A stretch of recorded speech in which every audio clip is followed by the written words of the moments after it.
함께 보실 하나님 말씀은 여호수아 9장 1절에서 15절까지 말씀입니다. 여호수아 9장 1절에서 15절까지 말씀입니다. 교독하신 후에 마지막 절 함께 읽겠습니다. 이 일 후에 요단 서쪽 산지와 평지와 레바논 앞 대해 연안에 있는 헷 사람과 아모리 사람과 가나안 사람과 브리스 사람과 히위 사람과 여부스 사람들의 모든 왕들이 이 일을 듣고 모여서 일심으로 여호수아와 이스라엘에 맞서서 싸우려 하더라. 기브온 주민들이 여호수아가 여리고와 아이에 행한 일을 듣고 꾀를 내어 사신의 모양을 꾸미되 헤어진 전대와 헤어지고 찢어져서 기운 가죽 포도주 부대를 나귀에 싣고 그 발에는 낡아서 기운 신을 신고 낡은 옷을 입고 다 마르고 곰팡이가 난 떡을 준비하고 그들이 길갈 진영으로 가서 여호수아에게 이르러 그와 이스라엘 사람들에게 이르되 우리는 먼 나라에서 왔나이다.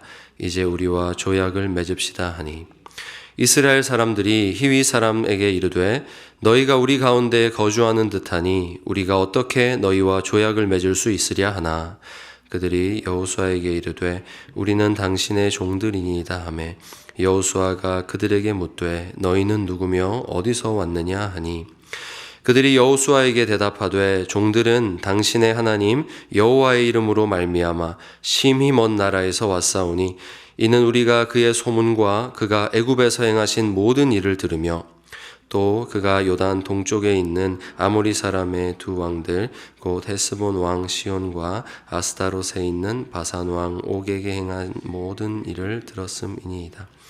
그러므로 우리 장로들과 우리나라의 모든 주민이 우리에게 말하여 이르되 너희는 여행할 양식을 손에 가지고 가서 그들을 만나서 그들에게 이르기를 우리는 당신의 종들이니 이제 우리와 조약을 맺읍시다 하라 하였나이다. 우리의 이 떡은 우리가 당신들에게로 오려고 떠나던 날에 우리들의 집에서 아직 뜨거운 것을 양식으로 가지고 왔으나 보소서 이제 말랐고 곰팡이가 났으며 또 우리가 포도주를 담으니 가죽 부대도 새 것이었으나 찢어지게 되었으며 우리의 이 옷과 신도 여행이 매우 길었으므로 낡아졌나이다 한지라. 우리가 그들의 양식을 취하고는 어떻게 할지를 여호와께 묻지 아니하고 함께 읽습니다. 여호수아가 곧 그들과 화친하여 그들을 살리리라는 조약을 맺고 회중 족장들이 그들에게 맹세하였더라. 아멘. 이 시간 운명을 바꿀 수 있는가라는 제목으로 함께 하나님 말씀의 은혜 나누고자 합니다. 여러분 정해진 운명을 바꿀 수 있을까요? 정해진 운명이라면 참 운명이라는 것이 어떻게 보면 되게 답답한 말입니다. 내가 결정하기 전에 내가 손 써볼 틈도 없이 결정된 어떤 일이 내 앞에 닥쳐온다면 내 삶이 거기에 묶여 있다면 아마 미래에 대한 소망이 다 끊어질 것 같습니다. 미래에 대한 희망이 없을 것 같습니다. 기브온 족속이 그랬습니다. 이스라엘 백성들이 반드시 멸해야 하는 그 필멸의 인생으로 묶인 사람들이 기브온입니다. 그런데 그 운명을 바꿀 수 있을까요? 가능합니다. 이 시간 기브온의 입장에서 하나님의 언약 공동체인 교회를 바라보면서 교회를 통해 그들의 운명이 바뀌는 역사가 어떻게 이루어지는지 함께 나누고자 합니다. 교회는 어떤 곳인가? 첫째로 빛이 있는 곳입니다. 운명이라는 것은 초월적인 존재에 의해서 이미 다 정해진 것을 의미합니다. 하나님의 손에 의해서 결정되어 있는 사실에 대해서 우리 입장에서 말할 때는 운명이라는 표현을 쓰기도 합니다. 그래서 로마서는 이렇게 말씀합니다. 그런즉 하나님께서 하고자 하시는 자를 긍휼히 여기시고 하고자 하시는 자를 완악하게 하시느니라. 사람의 구원은 오직 하나님의 손에 그 주권에 달려있다라는 말씀입니다. 그래서 우리의 구원도 운명이다라고 할 수 있습니다. 그런데 가나안 족속 중에 하나인 이 기브온 사람들은 명백하게 죽을 운명에 처했습니다. 신명기 7장 1절에 보시면 내 하나님 여호와께서 너를 인도하사 내가 가서 차지할 땅으로 들이시고 내 앞에서 여러 민족 헷 족속과 기르가스 족속과 아모리 족속과 가나안 족속과 브리스 족속과 히위 족속과 여부스 족속 곧 너보다 많고 힘이 센 7 족속을 쫓아내실 때에 다 읽지 않았지만 이 신명기 뒤에 나오는 이 말씀은 여기에 거명된 모든 민족을 멸하라. 온전히 다 죽여서 하나님 앞에서 멸하라라고 말씀하고 있습니다. 이스라엘이 언약도 맺지 말고 불쌍히 여기지도 말고 혼인하지도 말고 반드시 멸해야 할 족속들의 명단, 여기 기브온이란 이름은 나오지 않지만 히위 족속 중에 기브온이 있습니다. 이스라엘이 거둔 요단 동편에서의 승리, 그리고 여리고 성의 함락, 아이 성의 함락에 대한 소문이 이미 가나안 전역에 돌았습니다. 어마어마한 신이 인도하는 한 민족이 이곳으로 오고 있는데 그들의 신인 여호와 하나님이 이 땅 살아가는 가나안 사람들을 모두 쳐서 멸하라고 명령하셨더라. 이 사람들이 이미 다 알고 있습니다. 일말의 가능성이라도 있다면 찾아가서 이스라엘 백성들과 화친을 맺고 좀 어떻게 어울려 살아볼 여지가 있을 텐데 그 모든 것이 완전히 차단되어 있는 여호와의 명령을 이 사람들이 이미 알아버린 것입니다. 어떻게 했을까요? 일심으로 동맹을 맺었다고 합니다. 이제 우리가 더 이상 방법이 없다. 저 이스라엘 사람들과 싸우는 방법밖에 남았지 않았다고 일심으로 동맹을 맺어 싸우려고 합니다. 그런데 기브온만은 다르게 반응했습니다. 이건 무조건 이스라엘 편에 서야 된다라고 반응한 거죠. 운명이 정해져 있는데 그들 손에 지금 죽어야 될 운명으로 정해져 있는데 다르게 판단하는 겁니다. 이스라엘 편에 서야만 한다. 가면 분명히 죽임당할 텐데 그럼에도 우리가 정말로 살아나갈 수 있는 길은 이스라엘 편으로 가는 수밖에 없다. 같은 소식이라도 기브온은 거기서 복음을 들은 겁니다. 가나안 족속을 반드시 죽이라는 말씀은 너무나 두려운 여호와 하나님의 말씀이지만 그렇다고 하나님 반대편에 서는 것은 더 겁나는 거죠. 그래서 기브온은 하나님께로 갈 수밖에 없다라는 판단을 내린 것입니다. 필멸자의 운명을 가지고서도 빛을 향해 나아가기로 결정한 것입니다. 하지만 이 비장한 각오는 거짓으로 표현됐습니다. 이스라엘이 자신들을 받아주지 않을 것 같으니 꾸며내는 거죠. 꾀를 냈습니다. 자신을 저 멀리서 온 여호와의 종들이라는 신분으로 위장한 것입니다. 명백한 거짓말입니다. 해진 옷을 입고 신발을 신고 곰팡이가 다 피어버린 떡과 이제 낡아서 찢어져 버린 가죽 부대, 이걸 들고 우리는 저 멀리서 온 사람들, 우리는 가나안 사람 아닙니다 라고 속인 겁니다. 여러분, 이렇게 거짓말로 살아도 될까요? 살고자 한다면 거짓말 해도 될까요? 여러분, 여기서 우리가 윤리적 문제를 먼저 논하는 것은 우리가 조금 배부르기 때문입니다. 만약에 이 죽고 사는 문제가 내 문제라고 한다면 우리는 윤리적인 문제로 먼저 다가갈 수가 없습니다. 살기 위한 몸부림입니다. 그냥 이 사람들은 정말 하나님이 우리를 살려주지 않으면 살 수 없다. 지금 어떻게 해서라든지 우리는 저 이스라엘 백성 진영으로 들어가야 된다 판단한 겁니다. 여러분, 살기 위한 몸부림은 참 언제나 숭고하며 우리를 그 앞에서 겸허하게 만듭니다. 감히 살고자 발버둥 치는 모습은 그 모습이 아무리 비참해 보이고 우스꽝스러워도 그 앞에서 그것을 조롱하고 웃을 사람은 아무도 없습니다. 처럼 어린 시절에 가난은 너무나 부끄러운 것으로 다가옵니다. 어린 시절의 가난은 생존의 문제가 아니라 그 어린 자녀들에게는 자존심의 문제나 체면의 문제로 더 크게 다가오는 것 같습니다. 하지만 부모님은 분명히 아시죠. 체면이 밥 먹여주지 않는다. 이 사실을 부모님들은 분명히 압니다. 체면보다 생존이 먼저입니다. 그래서 부모에게는 무슨 짓을 해서라도 자녀를 먹여 살리는 일이 중요합니다. 누가 뭐라 하든 간에, 이웃이 뭐라고 우리를 조롱하던가 비방하던 간에 먹여 살리는 것이 중요합니다. 그래서 보석을 훔친 사람은 비난받고 감옥에 가지만 분유를 훔친 사람에게는 잘못을 따지기 전에 먼저 걱정과 동정이 따르는 법입니다. 한 목사님의 간증에서 들은 이야기인데 너무 먹을 것이 없어서 아내가 그 쓰레기통을 뒤졌대요. 쓰레기통을 뒤져서 그 사모님이 그 남들이 버린 시래기, 그걸로 시래기국을 끓여서 자녀를 먹이고 그렇게 살았다 하시는 참 그런 간증을 들은 적이 있어요. 참 처절한 몸부림이죠. 목사가 그렇게 살면 마을에서 또 얼마나 지탄을 받았겠어요.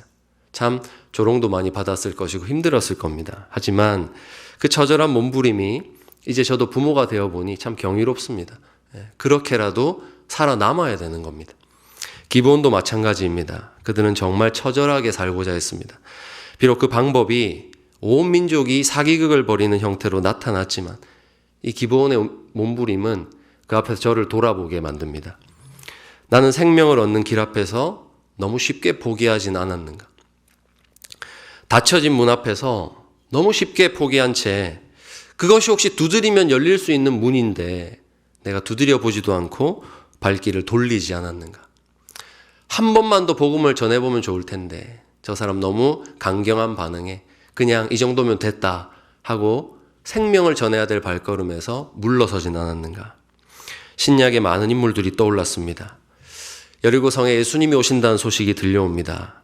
거기 살았던 맹인이었던 거지 바디메오가 소리치기 시작합니다.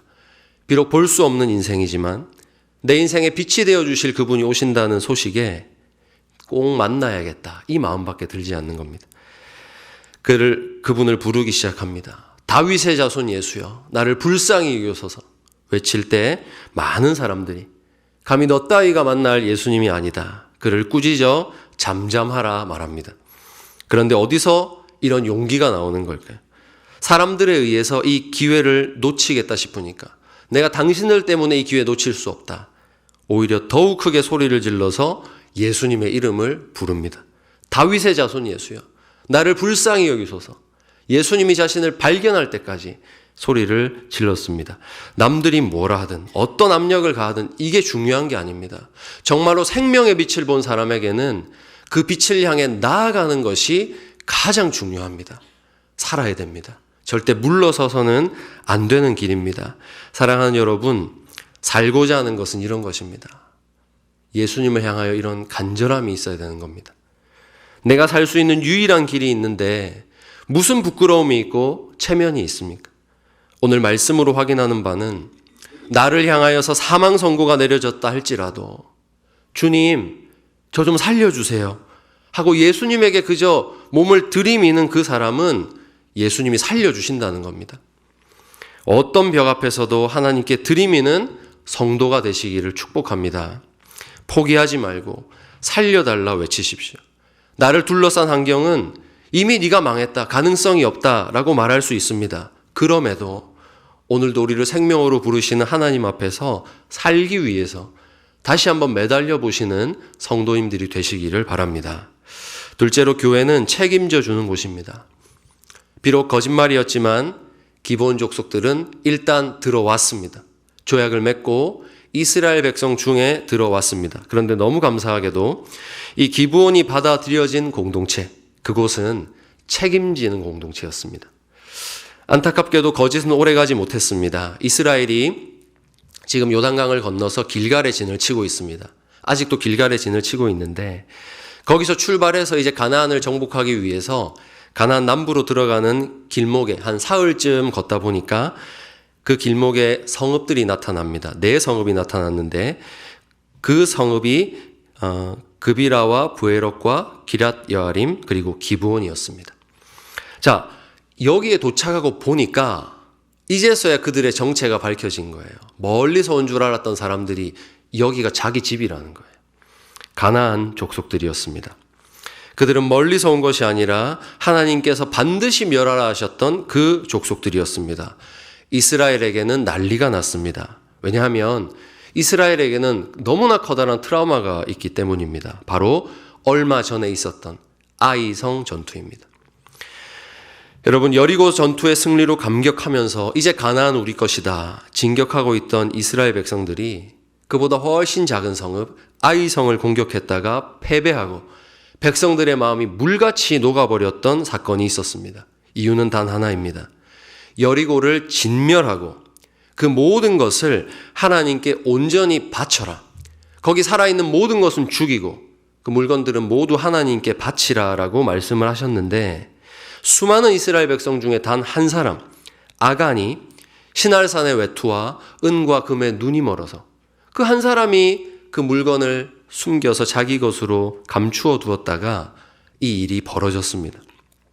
온 백성이 아골골짜기에서 그 가족을 돌로 쳐 죽이면서 회개했습니다. 하나님, 우리가 다시는 하나님의 것을 탐하지 않겠습니다. 하나님의 것에 손대지 않고 이 땅에 있는 모든 것은 하나님 말씀대로 하나님께 바쳐드리겠습니다. 이렇게 회개했던 일이 불과 얼마 전인데 신명기 말씀에서 하나님께서 반드시 멸하라 하신 족속 중 하나를 지금 이스라엘이 떡하니 살려주겠다고 조약을 맺어버린 겁니다. 이제 망한 거예요. 온 회중이 족장들을 원망하기 시작합니다. 성경은 그 원망의 이유를 이렇게 말씀합니다. 14절에 무리가 그들의 양식을 취하고는 어떻게 할지를 여호와께 묻지 아니하고, 곰팡이 피어버린 그 떡과 포도주를 보면서 이 사람들이 하나님 앞에 그래도 한 번 더 물어보고, 하나님 정말 맞습니까?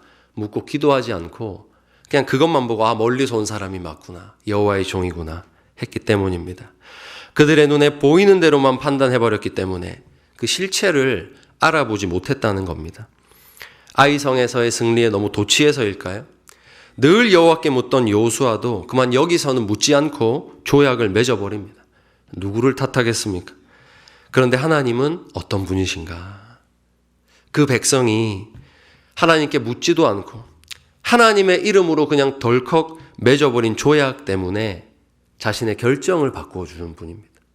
너희가 내 이름으로 행했으니 그 일에 내가 책임지겠다 하시는 분이 바로 우리 하나님입니다. 진멸하여 여호와께 바쳐야 될 가나안 족속이라도 이스라엘 안으로 들어가는 것이 생명인 줄 알고 나 좀 살려주십시오, 물불 가리지 않고 그리로 피하였더니 그들 내치지 않고 이스라엘 백성이 맺었던 그 조약을 하나님 그대로 지켜주십니다. 그렇습니다. 죄인들이 피신하여 생명을 구원받는 교회 공동체는 이런 책임감이 있어야 합니다. 여러분, 우리가 새 가족을 맞이한다면 그것은 하나님의 이름으로 그 영혼을 맞이하는 것입니다. 하나님의 이름으로 그에게 천국을 선물하는 것입니다. 천국 백성된 형제 자매를 그들에게 함께 선물하는 것입니다. 예수님의 이름으로 죄 용서의 확신을 그 영혼에게 선물하는 것입니다. 기본은 교회와 맺은 이 언약으로 말미암아 교회에 주신 하나님의 약속 때문에 구원받는 것입니다. 사랑하는 여러분, 살아오시면서 얼마나 많은 결정들 내리셨습니까? 하지만 그 중에 참 돌아볼 때 어리석은 결정이었다 하시는 것들이 있으시죠. 왜 내가 기도 안 하고 그때 그랬을까? 왜 내가 그때 얼굴만 보고 그 결정을 했을까? 이런 어리석은 결정들 있을 겁니다. 저희 아내도 늘 저에게 하는 말이 자기는 속았대요. 참, 이렇게 사람이 허약한 줄 알았으면 자기가 다시 생각했을 텐데 왜 건강한 척 했냐고 자주 핀잔을 줍니다. 그런데 참 고맙게도 결혼할 때 약속했잖아요. 건강할 때나 아플 때나 약속했잖아요. 약속 때문에 지켜주더라고요. 약속 때문에 참 제가 아플 때마다 참 정성껏 간호해 줍니다. 너무 고마워요. 정성껏 간호해 주고 맛있는 밥을 해주고 때로는 중간중간 한숨은 많이 쉬지만 그래도 저를 잘 돌봐줍니다. 얼마나 감사한지 몰라요. 사랑하는 여러분, 어쩌면 오늘 말씀처럼 내가 정말로 속아서 책임져야 될 부분도 우리 인생에 있을 겁니다. 아, 내가 이거 실체를 바르게 보지 못하고 속았구나. 사기를 당했구나. 정말 마음이 앞서서 하나님께 기도하지 못하고 내가 정말 큰 거 얻으려다가 잃어버린 게 많구나라는 짊어져야 될 짐들이 있습니다. 그래서 하나님, 이 짐 좀 벗겨주세요. 간절히 기도하지만 하나님 들어주시지 않습니다. 무슨 뜻일까요? 책임져야 되는 부분입니다. 우리가 삶에서 책임져야 될 부분이라고 하나님 말씀하시는 겁니다. 분명히 결혼 전에는 예수님 믿겠다고 약속해놓고 아직도 교회 나오지 않는 남편과 아내가 있다고 해서 우리가 그들을 버리겠습니까? 아니죠. 평생 약속을 지키고 책임지는 것입니다. 바로 그 사람이 나로 말미암아 하나님께로 부름받아야 될 사람이라 믿고 책임지는 것입니다. 여호수아 또한 책임집니다. 여러분, 이스라엘이 어떤 민족입니까? 자기들에게 손해가 오고 위기가 찾아오면 모세라 할지라도, 그 위대한 지도자 모세라 할지라도 돌을 들어서 쳐 죽이려고 하는 사람들이 이스라엘 백성들입니다. 그런데 오늘 본문에 백성들의 원망이 가득했습니다. 이 말은 여호수아도 생명의 위협을 느낄 정도라는 거예요. 왜 지도자 당신이 잘못 판단해서 우리 다 죽게 만들었습니까? 책임을 묻는 겁니다. 그런데 여호수아는 책임집니다. 26절에 그들을 이스라엘 자손의 손에서 건져서 죽이지 못하게 하니라. 지금이라도 기브온 족속 다 죽여버립시다 라고 이스라엘 백성들이 들끓을 때에 여호수아가 우리가 하나님의 이름으로 약속했으니 우린 이 사람들 책임져야 된다. 라고 이스라엘 백성들의 손에서 기브온을 건진 것입니다. 사랑하는 여러분, 우리가 죽게로 피할 때 주님은 자신의 피를 흘려서라도 우리를 책임져 주셨습니다. 그러므로 교회에는 이런 책임지는 사랑이 있어야 됩니다. 교회 안에 책임지는 사랑이 있어야 됩니다. 시편에는 여호와의 산에 올라 예배하는 그 예배자의 특징을 이렇게 설명합니다. 시편 15편 4절에 그의 마음에 서원한 것은 해로울지라도 변하지 아니하며, 마음에서 하나님께 약속한 것이 있다면, 내가 말은 뱉었으면 손해가 나는 일이 있더라도 내가 하나님 앞에 약속한 것이 있기 때문에, 내 입에서 말이 나왔기 때문에 손해를 감수하고 그 약속을 지키는 사람이 하나님 보시기에 예배자다 말씀하는 겁니다. 여러분, 맹세한 것이 있다면 손해가 나더라도 지키는 사람, 그 사람이 성도입니다. 그렇게 우리 서로를 책임져 주고 하나님이 내 인생에 맡기신 것이 있다면, 비록 어리석은 결정인 것처럼 보이는 일이라 할지라도 끝까지 책임을 지는 우리 성도님들 되시기를 축복합니다. 마지막 셋째로, 교회는 은혜를 아는 자들의 모임입니다. 이번에는 공동체 안으로 들어온 기브온의 반응을 한번 보겠습니다. 하나님과 이스라엘의 환대와 책임지시는 그 사랑 가운데에 기브온이 들어왔습니다. 그리고 기브온도 그 교회의 사랑 앞에 신실합니다. 교회는 이렇게 은혜를 아는 자의 모임입니다. 27절 말씀입니다. 그날에 여호수아가 그들을 여호와께서 택하신 곳에서 회중을 위하여 여호와의 제단을 위하여 나무를 패며 물을 깃는 자들로 삼았더니 오늘까지 이르니라. 아멘. 여러분, 오늘이 언제일까요? 오늘. 여호수아서가 기록되고 있는 이 시점, 그 당시를 의미하는 겁니다. 근데 여기 보시면 여호수아의 죽음까지도 다 기록이 되어 있죠. 그 말은 이 말씀이 여호수아의 사후에 기록되었다는 뜻입니다. 성경학자들이 추측하기로는 아마 이 말씀이 쓰일 당시로부터 한 40년 뒤가 아닐까 추측합니다. 그러니까 다시 말하면 기브온은 수십 년이 지난 그 시간까지도 이때 들어왔던 기브온 백성이 이스라엘 백성 중에 있었다라는 것입니다. 기브온 족속이 이스라엘로 들어올 때 그들은 거짓말에 대한 저주를 받습니다. 책임을 지는 겁니다. 여러분, 거짓말이 잘했다 이게 아니고요. 기브온 족속도 거짓말한 것에 대해서는 삶으로 책임을 집니다. 그런데 이렇게 신분이 정해지는 저주를 받습니다. 20절에서 21절 말씀입니다. 우리가 그들에게 맹세한 맹약으로 말미암아 진노가 우리에게 임할까 하노니 이렇게 행하여 그들을 살리리라 하고 무리에게 이르되 그들을 살리라 하니 족장들이 그들에게 이른 대로 그들이 온 회중을 위하여 나무를 패며 물을 깃는 자가 되었더라. 아멘. 한마디로 종이 되었다는 겁니다. 그러므로 그들이 수십 년 동안 이스라엘 백성 중에 거하며 자리를 지켰다라는 것은 묵묵히 나무를 패고 물을 깃는, 그렇게 살아야만 하는 자신들의 삶에 책임졌다는 겁니다. 그 삶을 정말 벗어나야 될 굴레로 여긴 것이 아니라 하나님 은혜 안에서 자신들에게 허락된 삶이라고 받았다는 것입니다. 비록 그들은 이스라엘을 속임으로 저주를 받아 성전에서 섬기는 자들이 되었지만 그들 자신에게는 이것이 저주가 아니었던 겁니다.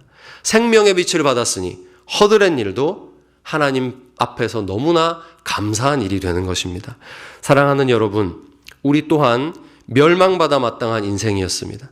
그런데 구원받은 하나님 자녀로 변화되었습니다. 멸망이 정해져 있었던 우리 삶에 오직 은혜로 하나님 자녀 되는 복이 주어졌음을 안다면 우리 또한 아무런 할 말이 없습니다. 교회 안에서 자기 것을 주장하는 사람이 있다면 단 하나의 이유입니다. 은혜를 잊었기 때문입니다. 자기가 반드시 멸망당해야 될 존재였다는 사실을 잊어버린 것입니다. 이제 이만큼 섬겼으니 나는 더 높은 데로 가야겠다, 더 대우받아야겠다 하는 사람에 대한 정확한 진단은 은혜를 잊어버린 것입니다. 기브온은 대대로 이스라엘의 종이 되어 여호와를 섬기는데 만족했습니다. 여러분, 대대로 종이 되는 삶, 이렇게 운명 지어져 버린 삶이 얼마나 답답하고 비참하겠습니까? 그 후손들은 무슨 죄입니까? 자신의 꿈을 펼쳐볼 기회가 다 박탈당한 상태입니다. 그러나 그럼에도 불구하고 하나님의 은혜 가운데서 이것이 자신의 몫이라고 판단하고 감사함으로 받은 겁니다. 그들의 거짓으로 들어온 삶에 책임을 지는 것입니다. 너무나 놀라운 사실은 오늘까지를 넘어서 더 오랜 시간이 지난 뒤에도 이들의 명단이 이스라엘 가운데서 발견된다는 것입니다. 느헤미야 3장 7절에 그 다음은 기브온 사람 물라디아와 메로노 사람 야돈이 강 서쪽 총독의 관할에 속한 기브온 사람들 및 미스바 사람들과 더불어 중수하였고, 이것은 무너진 예루살렘 성벽을 중수하는데 각 구역별로 일을 맡았던 사람들의 명단입니다. 여기에 기브온 사람이 있습니다. 총독 느헤미야를 필두로 무너진 예루살렘을 중수한 사람들의 명단. 7장 25절에도 보시면 포로에서 돌아온 사람들의 명단에 기브온이 당당히 이름을 올리고 있습니다. 여호수아가 기록될 이때로부터 느헤미야 때까지 시간이 약 1000년입니다. 1000년. 그 시간 동안에도 기브온은 이 공동체 안에 있었다는 것이죠. 하나님이 신실하게 약속을 지켜주셨고 기브온 또한 신실하게 응답했다라는 것입니다. 여러분, 나라가 망했다가 돌아오는 이 지점에 기브온의 명단이 왜 나옵니까? 이제 나라가 없어졌으면 그들이 묶였던 굴레도 다 풀어지는 거 아닙니까? 다시 자유를 얻어서 마음대로 살 수 있는 기회가 주어졌는데 그들은 끝까지 기다렸다가 하나님이 허락하시는 시점에 다시 예루살렘으로 돌아와서 다시 종의 올무를 짊어지었습니다. 여러분, 왜 그랬을까요? 자기의 책임이기 때문에. 은혜 받은 하나님께서 죽어 마땅했던 우리 민족을 하나님 백성 공동체 가운데 받아주신 은혜가 감사했기 때문입니다. 그 약속 지켜주신 하나님 앞에서 나도 끝까지 신실하고 싶다라는 마음으로 그들은 포로에서 돌아와 다시 종이 되었습니다. 사랑하는 여러분, 오늘 이 신실함이, 기브온 족속이 보여주는 신실함이 사라져버려가고 있는 현실 속에서 오늘 우리에게 너무나 도전이 됩니다. 신실함이 사라져버리는 현실이 이 기브온의 믿음을 더욱더 돋보이게 하는 것 같습니다. 조금이라도 내게 이익이 된다면 뱉었던 말을 너무나 쉽게 저버리고 은혜를 원수로 갚는 이 세상 가운데서 하나님이 보기 원하시는 백성은 바로 이런 사람들입니다. 이제 말씀 맺겠습니다. 사랑하는 여러분, 우리 또한 필멸의 존재로 태어났습니다. 바꿀 수 없는 사망의 권세가 우리를 지배하고 있었습니다. 그런데 우리에게 빛이 보이기 시작합니다. 생명의 빛이 보이기 시작합니다. 여러분, 거기로 나아가는데 무엇이 아깝겠습니까? 무엇이 우리를 가로막을 수 있겠습니까? 생명을 얻을 수만 있다면 남들이 보기에 우스꽝스러운 몸부림을 치며 우리가 달려간다 할지라도 우리는 결코 부끄럽지 않습니다. 그러므로 사랑하는 여러분, 오늘 이 말씀 붙잡고 여러분 기대하시면 좋겠습니다. 멸망이 확정되었던 인생도 그 운명이 변화되어 구원받을 수 있습니다. 그렇다면 오늘 내 앞을 가로막고 있는 벽, 세상이 마치 다 정해놓은 것처럼 가로막고 나를 규정하고 있는, 나를 주저앉히려는 그 말들, 과연 그것이 우리의 인생을 지배할 수 있겠습니까? 그것이 우리의 운명을 결정할 수 있겠습니까? 예수님 붙잡고 나아가시기를 바랍니다. 예수님 안에서 여러분 앞에 모든 벽들은 여러분이 뛰어넘으실 수 있습니다. 예수님 안에서 여러분을 가로막고 있는 장벽은 무너질 것입니다. 그러므로 오늘도 바꿀 수 없는 거대한 상황 앞에서 일어설 수 있는 힘을 다 잃어버리고 실패를 당한 성도님 계시다 할지라도 오늘 우리의 운명을 바꾸시는 그 하나님 약속 붙잡고 하나님께로 나아가시기를 바랍니다. 거기서 보호받으시고 신실한 하나님의 사랑으로 위로받으시고 하나님께서 부르신 곳을 향해 달려가는 성도님들 되시기를 우리 주님의 이름으로 축원합니다. 아멘. 이 시간 우리 말씀 생각하며 함께 찬양하겠습니다.